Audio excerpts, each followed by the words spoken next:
Picture this, a curve in the road, a change in plans. Well, what do you say? With the all-new Audi Q3, the answer's always yes. Yes to adventure. Yes to escape. Yes to performance. Yes to comfort. Yes to right now.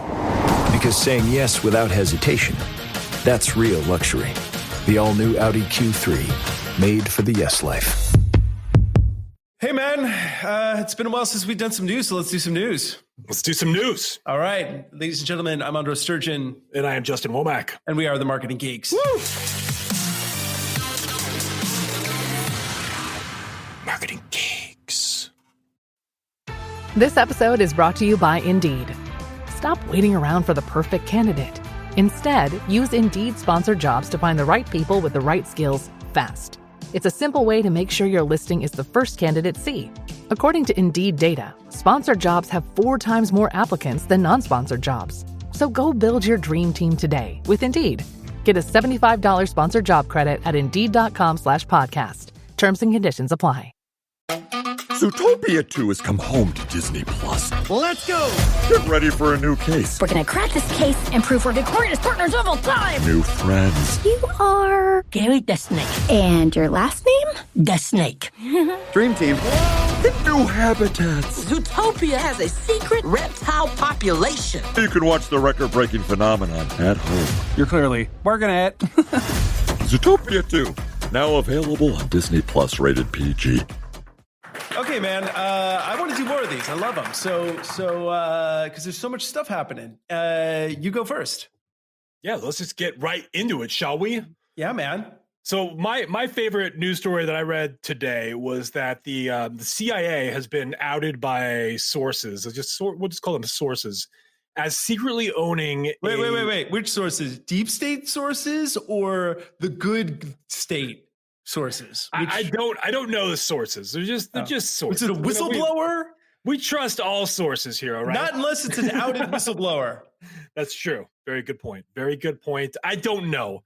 I mean, it's got to be somewhat of he's blowing the whistle, because the story is that the CIA secretly owned an encryption system called Crypto AG that was a leading supplier of encrypting systems globally, and the CIA was secretly reading their allies and their adversaries' communication for decades. To me, that's just funny. For decades. That's scary. That's scary. That's crazy. But I mean, what that means is they basically, they're pitching you on a secure system that's going to protect you, and nobody's going to be able to read your stuff. And then they're in the back reading everything. Yeah, it's ironic, is what it is, right? It's Facebook. It's Facebook. It is Facebook. It's probably what happens on WhatsApp. Well, I mean, it is what happens on WhatsApp and all these apps, because they're mining that data for ads almost certainly. Well, speaking of which, another. Well, they say this is an Instagram password leak, but your Instagram password can be your Facebook password. So once again, your data from Instagram, Facebook has been leaked out there. There was a data breach because a company called Social Captain is a social tech startup that is supposed to help users boost Instagram followers. But unfortunately, what they did is they got the data from Facebook in order for this to work, or sold by Facebook to them. And there was a data breach. And so those passwords were leaked. And so it's just once again that, Facebook lacks any sort of social responsibility, and there's don't give your password to Facebook. Just don't. Well, here's the reality. If you value privacy, Facebook and you are not a match. That's true. That's kind of like what we're seeing here. And I mean, some people are more comfortable than others with the level of information they're willing to give up about themselves. But the reality is we're seeing this more and more. It's a trend at this point. This is the reality. Facebook does not value privacy. They're mining your data. They're selling your data. So it's a matter of opinion at this point. But I think it's pretty obvious that Facebook is what they are. Well, here in the EU, this is a related story. The European Commission has requested the big Z himself to come in and testify about documents related to competition. So apparently, Zuckerberg is notorious for trying to crush his competition in different ways. And now the EU wants to have a very stern talking to with him. Very stern. Very stern. We'll update you as that goes. Right? And I mean, a lot of the journalists in the EU blame Facebook for Brexit. So I mean, there's a whole TED talk from one of the main, from a key journalist over there. There's a whole TED talk about Facebook's influence on Brexit. Oh yeah, and, it's been weaponized, and you're anything you say on there is. You're just giving up your private. I mean, it's so evil. And as you know, I think that Mark Zuckerberg is a android from outer space. So like a cybernetic, some sort of I think he has that hallmark of low empathy. I think it's pretty clear that he has the man has a lower bar of empathy. I mean, just look at his history, look at the way Facebook started. Go watch the movie, The Social Network. Read the book, was it the Accidental Billionaire? Well, do you remember when he was going through this thing where he wasn't going to eat any meat he didn't kill himself? Yeah, that was his thing where he would do every year. He would have a challenge for himself. So one of his New Year's resolutions was that he would only kill the meat. He would only eat what he would kill. That was a New Year's resolution of his for 1 year. Yeah, but why do I get the impression that through that experience at one point he's wearing someone's face and eating a liver with Chianti? Because it happened. That's why. It's a metaphor. Just him only eating what he kills is a metaphor for how he runs. He ate a human. He's a cannibal. That's what I'm trying to tell you, man. Yeah. So anyway, he's going to have a stern talking to. So we love you, Mark Zuckerberg. No, we don't. Okay, keep giving us free stuff. Well, he doesn't. He never has, but he should. In one, he's never invited me to his face-eating parties. Yeah. So finally, in other Facebook news, because Mark Zuckerberg wants to own the world, why not own two worlds? And one of them is virtual, because what he is now doing is he just bought an AR startup that's building a 1-to-1 digital map of the physical world. So he's building a complete cyber planet Earth. So if we fuck up this one, we've got that one.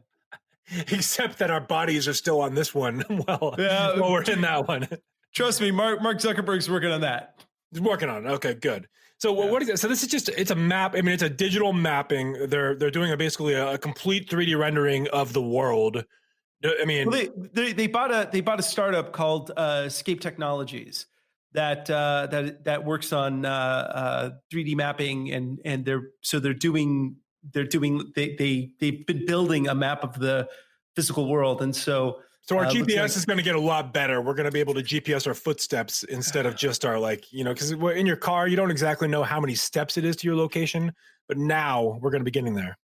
No, it's an AR startup. So it's I'm going to put on my AR goggles and there's an exact replica of my house, but only cooler. I mean, I don't know. I could make it look like my house is clean and beautiful. I like this. Yeah, joy goggles, man. You put on your goggles, you have hair. Oh yes. That see, and then I'm just better looking. I look in the mirror. I'm like, look at that handsome bastard. But it's all fake, man. Life is just one giant filter. It's all in the mind anyway. It's all a simulation anyway, right? It is a simulation, and so that's why everything is so funny.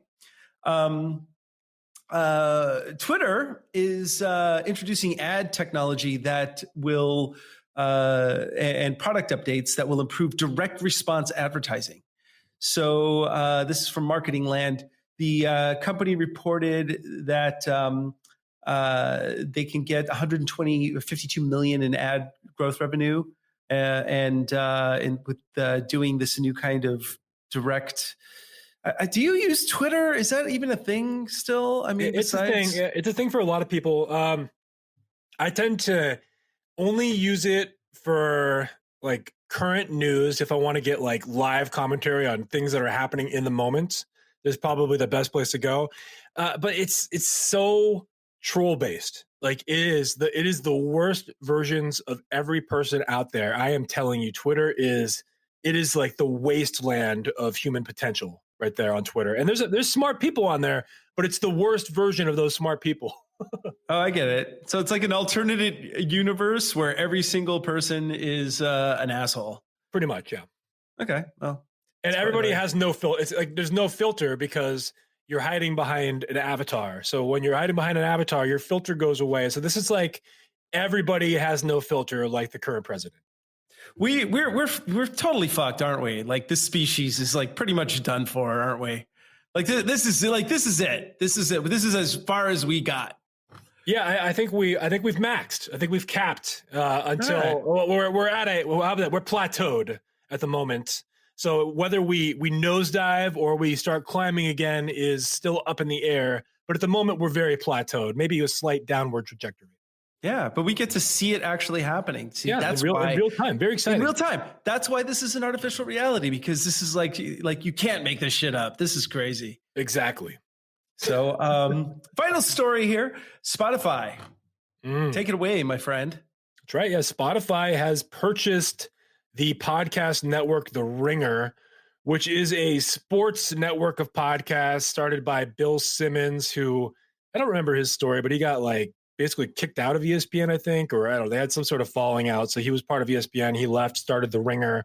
Apparently it's very successful. I had no idea that it was worth that much, but they paid $200 million to acquire The Ringer. But this is the bigger story here is that Spotify continues to grow market share in the podcast industry, and they are taking over audio social. They're taking over audio in general. Your ears belong to Spotify, and if they don't yet, they will soon. Yeah, and the way that they did this, which is really absolutely brilliant. They caught on right away that podcasting was going to be a thing. So they bought Gimlet and they bought some other podcasting platforms. And then they started to create audio experiences that are customized to like a morning commute.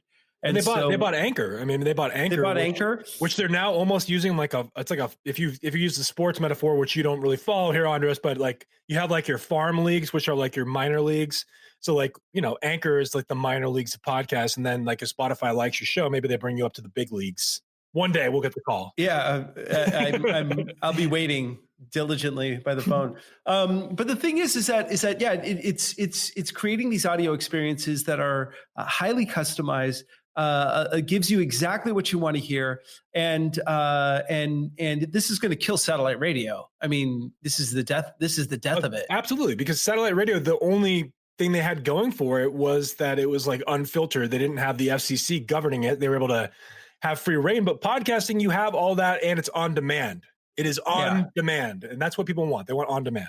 They want on demand stuff. So, hey, we've got a really awesome show. Let's plug our next show real quick before we split. Our next show is Dennis Lewis, who is he's a storyteller, but also a blockchain person. So he does like blockchain marketing and software, and he helps market blockchain industries. Yeah, so he runs the company Greenlight Digital. So he works on brand and story as a form of marketing, which we're going to get into, but we're also going to dive into this cryptocurrency conversation, or crypto in general, blockchain crypto.